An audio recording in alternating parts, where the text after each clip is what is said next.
우리 수요 말씀 예배 그리고 임시 공동회에 나오신 우리 모든 분들을 환영하고 축복합니다. 우리 제가 잠시 기도하고 예배 시작하도록 하겠습니다.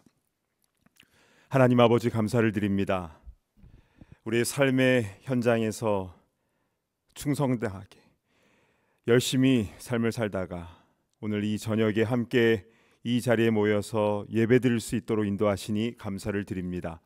오 주님, 이곳에 말씀으로 성령으로 임재하여 주셔서 우리의 마음을 새롭게 하여 주시고 이 시간에 되어지는 모든 것들을 통해서 오직 주님의 영광만 나타날 수 있도록 인도하여 주시옵소서. 감사드리오며 존귀하신 예수님의 이름으로 간절히 기도드리옵나이다. 아멘. 우리 찬송가 420장 너 성결케 위에 함께 찬양합니다.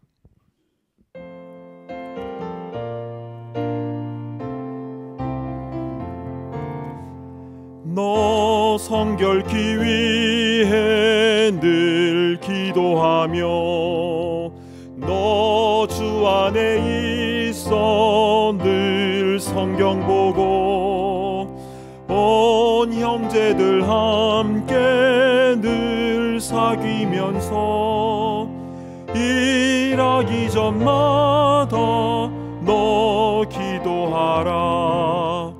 너 성결케 위해 내 머리 숙여 저 은밀히 계신 내 주께 빌라. 주 사귀어 살면 주 닮으리니 널 보는 이마다 너 성결케 위해 주 따라가고 일 다급하여도 당황치 말고 참 즐거울 때나 또 슬플 때나 너 주님만 믿고 늘 따라가라. 너 성결케 위해 늘 기도하며 내 소원을 주께 다 맡기어라. 너 성령을 받아 주 섬겨 살면 저 천국에 가서 더 잘 섬기리.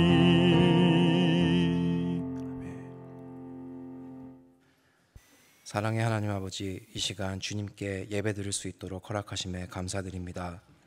주님의 말씀을 실천하지 못하고 세상에서 지은 죄들을 먼저 고백하길 원합니다. 용서해 주시길 간구하오며 오직 주님의 은혜만을 구하고 경외하는 마음으로 예배드릴 수 있도록 인도하여 주시옵소서. 주님과 더욱 가까워지기를 소망합니다. 하나님과의 거리를 멀어지게 만드는 세상의 모든 유혹들을 이겨낼 수 있는 힘을 허락하옵시고 주님께 가까이 붙어서 나의 영과 육이 오직 주님의 중심이 되는 삶이 될 수 있도록 인도하여 주시옵소서. 또한 나와 내 가족들만 생각하는 삶이 아니라 주위에 도움이 필요한 마음이 갈급한 이웃들을 잊지 않도록 하셔서 선한 사마리아인과 같은 행함이 있는 믿음을 실천할 수 있도록 나의 마음을 성령님께서 주장하여 주시옵소서. 목사님들과 각 부서에서 수고하시는 모든 손길들, 소그룹 리더들, 그리고 우리 아이들을 위하여 섬기시는 선생님들과 그 가정에 주님의 충만한 은혜를 더하여 주사 사람을 바라보며 하는 섬김이 아닌 오직 주만 바라며 나아갈 때 지치고 낙심하지 않을 수 있도록 인도하여 주시옵시고 모든 모임과 섬김의 자리마다 하나님이 주시는 기쁨과 열매가 넘쳐남을 허락하시옵소서. 우리의 자녀들이 어린 나이부터 신앙으로 올바르게 서도록 온전히 주 안에서 양육받고 성장하기를 원하옵나이다. 교회 공동체 안에서 주님의 사랑을 체험하며 그 사랑을 널리 전하는 주님의 자녀들로 세워지도록 돌보아 주시옵소서. 여러 가지 어려움들로 인해 고통의 시간을 보내고 있는 주님의 자녀들을 기억해 주시길 원하옵나이다. 친히 위로하여 주시고 주님의 때를 묵묵히 기다리며 더욱더 기도로 이겨나가며 새 힘을 얻을 수 있도록 허락하여 주시옵소서. 오늘도 다른 민족에게 복음을 전하기를 힘쓰시는 선교사님들의 발걸음 가운데 주님 동행하여 주시고 그 걸음이 지치지 않도록 함께하여 주셔서 말씀이 선포될 때에 한 마리의 길 잃은 양이 주님께 돌아오는 역사를 허락하여 주옵시고 선교사님의 가정에도 주님의 참된 평안과 안식이 깃들도록 인도하여 주시옵소서. 이 시간 말씀을 전하시는 주의 종을 성령의 충만함 가운데 붙들어 주시고 말씀을 받는 우리의 마음을 정결케 하사 신령과 진정으로 드리는 예배가 되도록 영과 마음을 준비시켜 주시옵소서. 주님의 평강에 우리 마음에 항상 임하기를 소원하오며 이 모든 말씀 예수 그리스도의 이름으로 기도드립니다.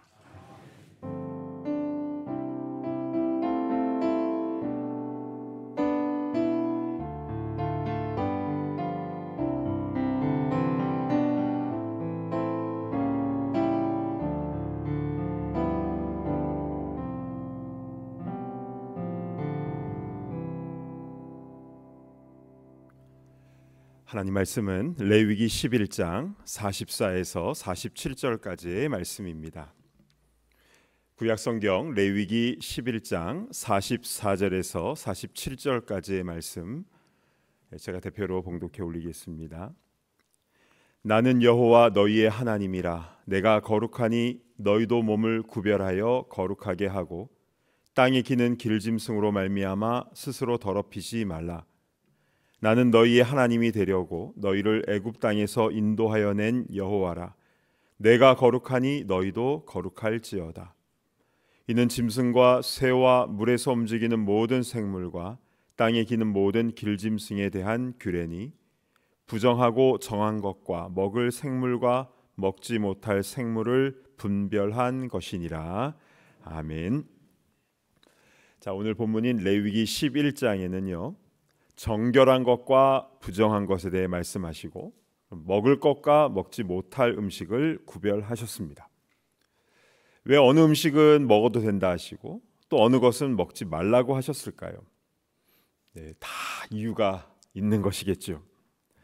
우리도 자녀들 키울 때 꼭 하게 되는 말이 있죠. 지지, 그거 먹으면 안 돼. 노!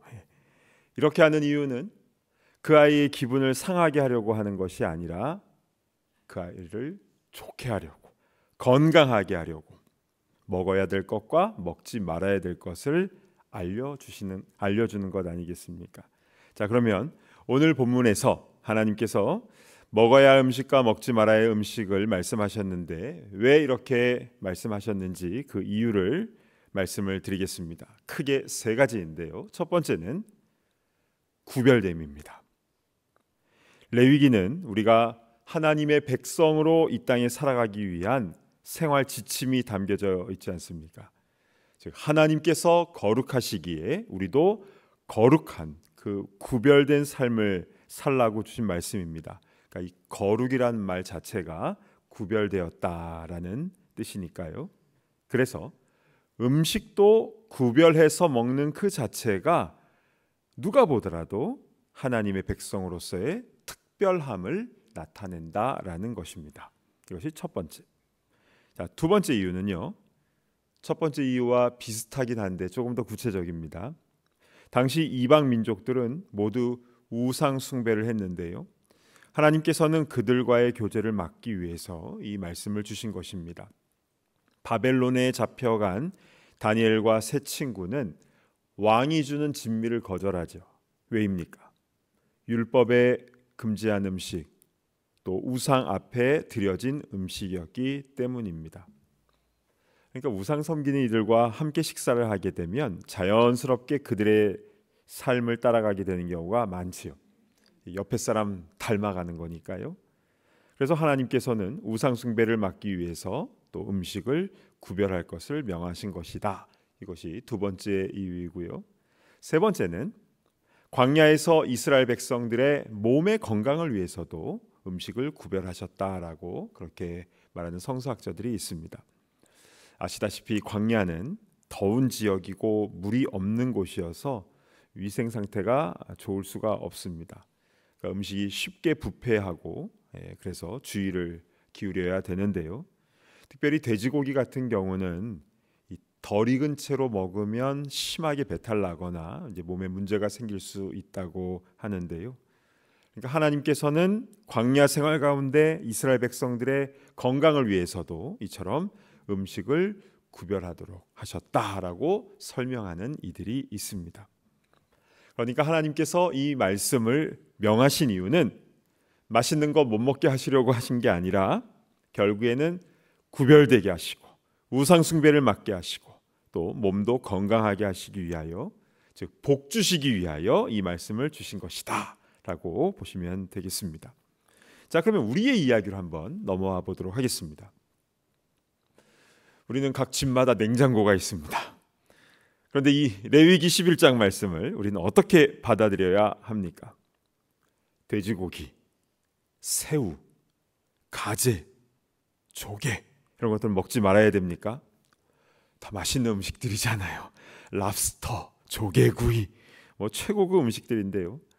참 감사하게도 하나님께서는 신약 교회에는 구약 이스라엘 백성들에게 주신 그 규례를 주시지 않으셨습니다. 한번 사도행전 말씀으로 한번 좀 풀어가 보도록 하겠습니다. 사도행전 11장에는 베드로가 욥바에서 그 기도 시간에 지붕 위에 올라가서 이제 기도를 하는데 특별한 환상을 보게 되지요. 그것은 율법의 부정한 짐승들이 큰 보자기 안에 그게 가득 담겨져 있고 그것을 잡아먹으라라는 소리가 들립니다. 그때 베드로가 어떻게 대답하는가? 사도행전 11장 8절을 보시겠습니다. 내가 이르되 주님 그럴 수 없나이다. 속되거나 깨끗하지 아니한 것은 결코 내 입에 들어간 일이 없나이다 하니. 그러자 들리는 주님의 음성 9절입니다. 또 하늘로부터 두 번째 소리 있어 내게 이르되 하나님이 깨끗하게 하신 것을 내가 속되다고 하지 말라 하더라. 하나님이 깨끗하게 하신 것을 내가 속되다, 이거는 부정하다라고 하지 말라는 것입니다. 이 환상은 베드로에게 있어서 매우 충격적인 경험이었습니다. 그리고 나서 베드로는 이방인들에게도 복음을 전하게 되는데요. 바로 그 첫 열매가 백부장 고넬료의 가정이었습니다. 그 후에도 이방인들에게 계속 복음을 전하게 되지요. 또한 사도행전 13장에는요. 바울과 바나바가 1차 전도 여행을 시작해서 14장에 돌아오게 됩니다. 지금의 터키, 그러니까 소아시아 지역을 다니면서 유대인들뿐만이 아니라 이방인들에게도 복음이 널리 증거가 되어집니다. 그래서 이방인들도 예수님을 믿고 성령 체험하고 곳곳마다 교회가 세워지는 그런 엄청난 일들이 일어나게 되었죠. 그런데 예루살렘에서 문제가 생깁니다. 예루살렘에 있는 유대인 크리스찬들 중에서, 그러니까 예루살렘 교회 교인들이죠. 어떤 이들이 이방인들도 예수님을 제대로 믿으려면 모세의 율법대로 할례를 받아야 된다라고 주장한 사람들이 생긴 겁니다. 어디 할례도 안 받고 아브라함의 자손이 된다고 하는 거야?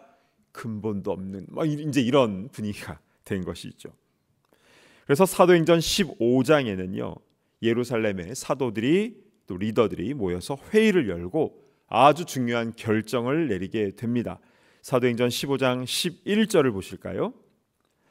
그러나 우리는 그들이 우리와 동일하게 주 예수의 은혜로 구원받는 줄을 믿노라 하니라.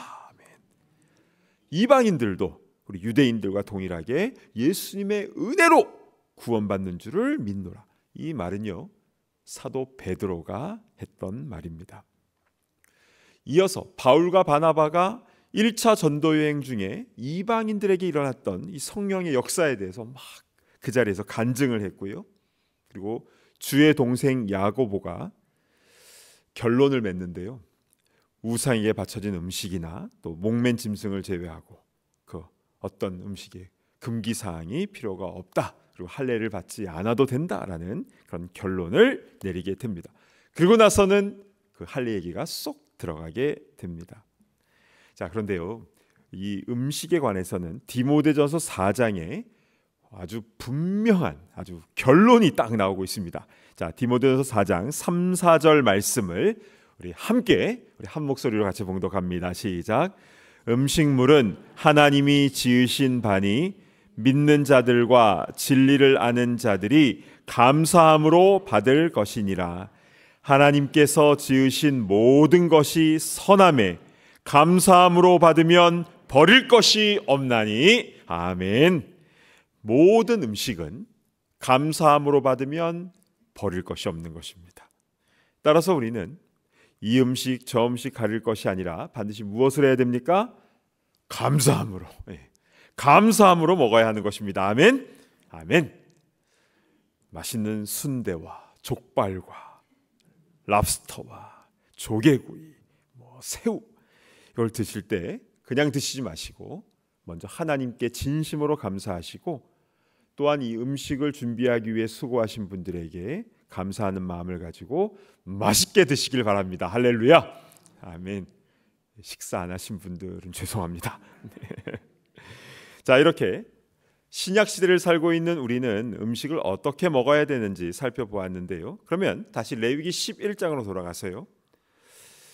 이 말씀은 은혜의 시대, 신약 시대를 살고 있는 우리에게 전혀 상관이 없는 말씀입니까? 네, 그렇지 않지요. 우리가 구약의 제사를 드리지는 않지만 제사법에 담겨진 번소화속 속, 이 5대 제사법에 담겨진 하나님 아버지의 마음을 깨닫고 와, 이런 뜻이 있었어? 라고 감격했던 것 같이 오늘 이 레위기 11장에도 우리에게 지금 필요한 영적인 교훈들이 담겨져 있는 것인데요. 자, 이것을 이 시간 좀 잘 살펴봤으면 좋겠습니다.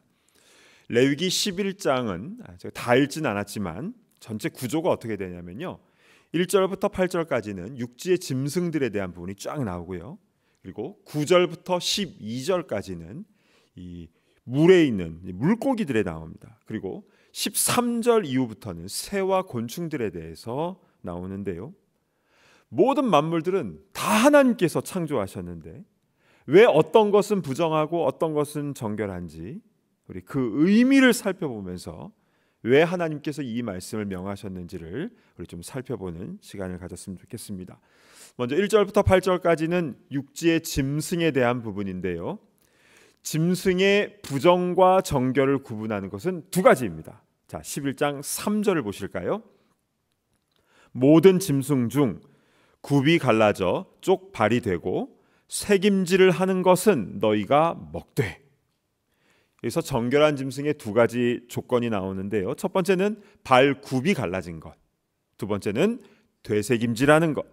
이 두 가지가 정결의 조건입니다. 그래서 소, 양, 염소 같은 동물들은 이 두 가지가 다 충족되기 때문에 정결한 짐승으로 분류가 되는 것이죠. 그러나 4절 이후부터 나오는 낙타, 또 사반 너구리를 말합니다.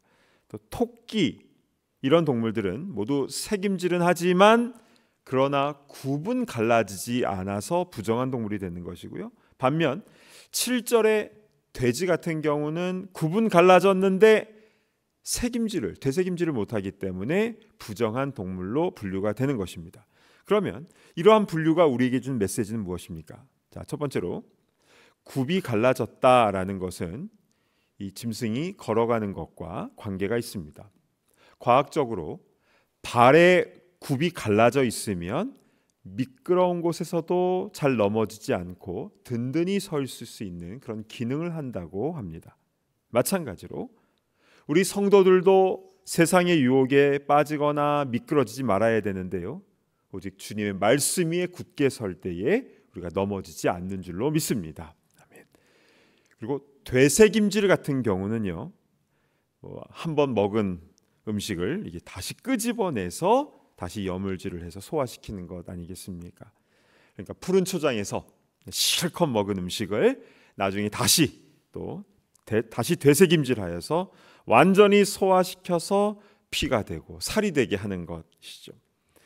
그렇습니다. 성도인 우리도 하나님의 말씀을 한 번 듣고 마는 것이 아니라 듣고 또 듣고, 읽고 또 읽고, 쓰고 또 쓰고 새김질을 해야 되는 것입니다. 그래서 하나님 말씀을 주야로 묵상하는 우리가 되어야 된다는 것이죠. 만약 말씀을 한 번 딱 듣고 잊어버리고 만다면 그건 새김질 못하는 것입니다. 그러면 이제 여기에 의하면 부정한 것이 되는 겁니다. 그러니까 우리는 주의 말씀을 즐거워하여 그 말씀을 주야로 깊이 묵상해야 되는 것이죠. 자, 그런데요, 새김질만 하거나 또 굽이 갈라지거나 이 둘 다 만족을 해야지요. 한쪽만 있어도 부정한다라고 했지요. 그래서 이 두 가지는 같이 가야 되는 것입니다. 그러니까 책임질은 말씀을 묵상하는 이 내적인 어떤 말씀 묵상하는 힘이라면 굽이 갈라진 것은 실제로 외적인 행함입니다. 그러니까 말씀에 내가 굳게 서는 것이니까요. 그러니까 말씀을 묵상하는 것과 그 말씀대로 행하여 굳게 서는 것, 이 두 가지가 함께 가야 된다는 겁니다.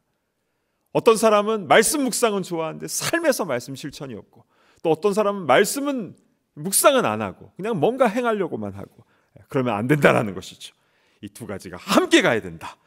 이러한 말씀에 굳게 서는 우리 성도들 되시기를 축복합니다. 아멘. 이번엔 물고기입니다.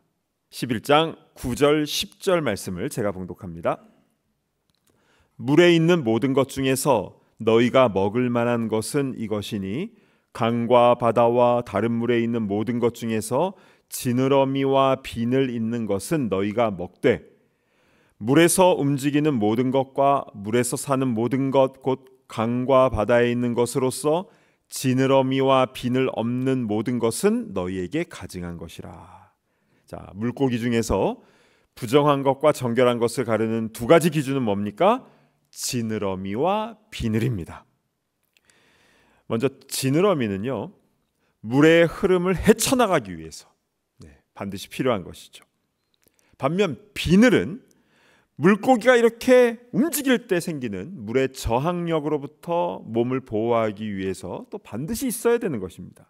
즉 전진 능력과 보호 능력, 이게 바로 지느러미와 비늘의 기능인데요.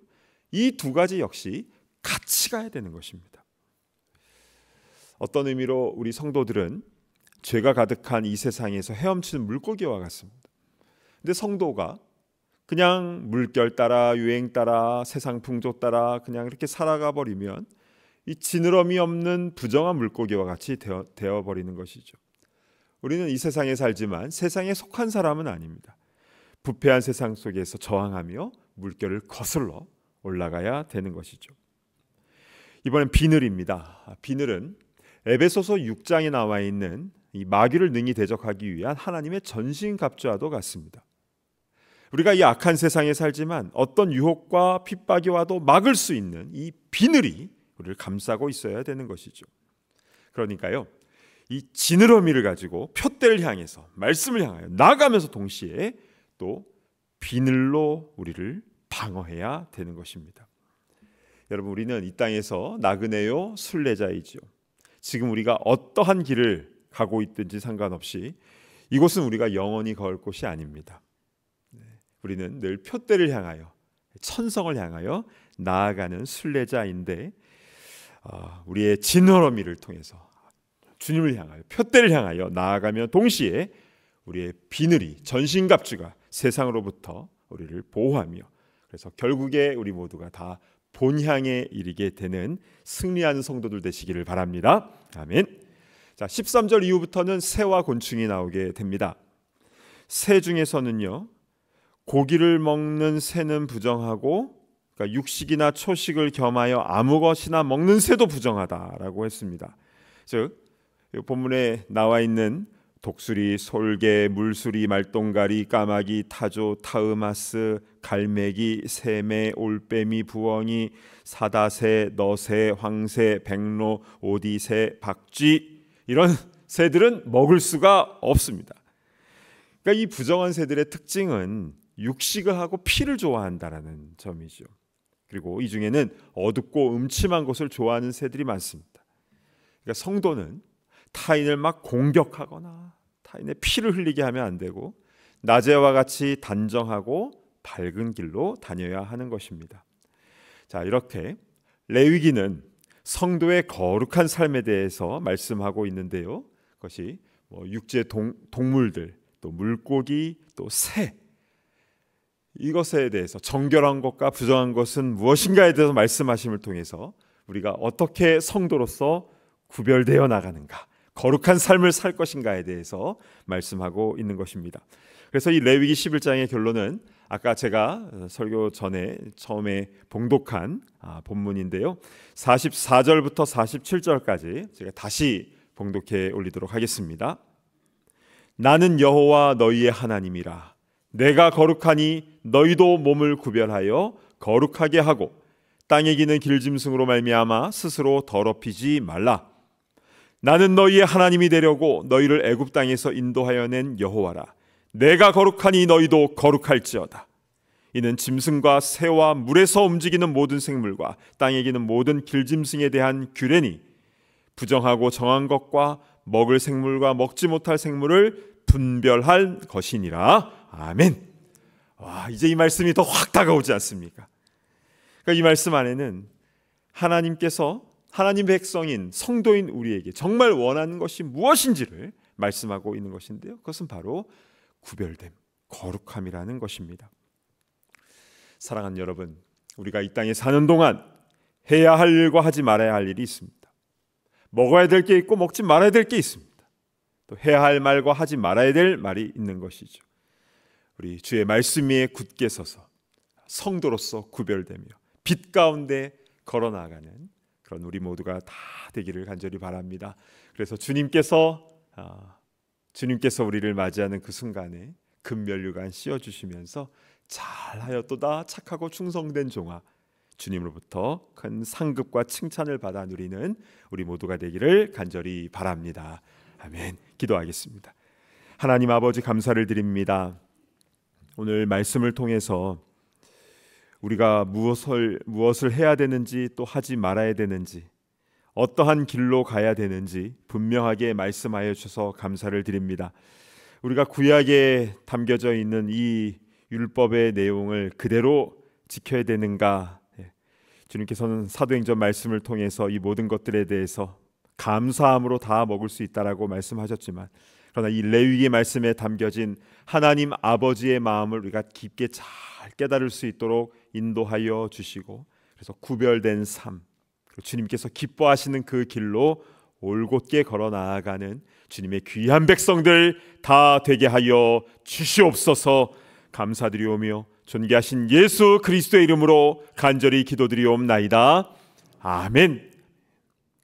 이제는 우리 주 예수 그리스도의 크신 은혜와 하나님의 무한하신 사랑과 성령님의 감동감화 교통하심의 역사가 하나님께서 말씀하신 대로 거룩하며 구별된 삶을 살아나기를 소망하는 모든 주의 권속들과 또 우리 사랑하는 자녀들, 그리고 앞으로 계속 진행될 교육관 건축의 모든 과정 속에 이제로부터 영원토록 함께 있을지어다. 아멘.